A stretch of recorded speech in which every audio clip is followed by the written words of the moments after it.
2025मध्ये पहिल्या Khelo India beach गेम्सचे आयोजन कुठे करण्यात आले आहे? 2025मध्ये पहिल्या खेलो इंडिया बीच गेम्सचे आयोजन दमण व दीव येथे करण्यात आले आहे. दमण आणि दीवमध्ये कोणत्या कालावधीत पहिल्या खेलो इंडिया बीच गेम्सचे आयोजन करण्यात आले आहे? दमण व दीवमध्ये 19 ते 24 मे या कालावधीत पहिल्या खेलो इंडिया बीच गेम्सचे आयोजन करण्यात आले आहे.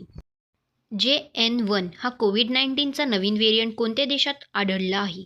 JN1 हा कोविड-19चा नवीन व्हेरियंट हाँगकाँग आणि सिंगापूर या देशात आढळला आहे. महाराष्ट्र सरकारने कोणत्या वर्षापर्यंत 35 लाख घरे बांधण्याचा संकल्प केला आहे? महाराष्ट्र सरकारने 2030 पर्यंत 35 लाख घरे बांधण्याचा संकल्प केला आहे. सिडीन क्लासिक 2025चा किताब कोणी जिंकला?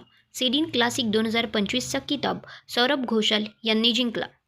राज्यघटनेच्या कोणत्या कलमानुसार राज्याच्या मुख्य न्यायाधीश पदाची नियुक्ती केली जाते? राज्यघटनेच्या 217 कलमानुसार राज्याच्या मुख्य न्यायाधीश पदाची नियुक्ती केली जाते.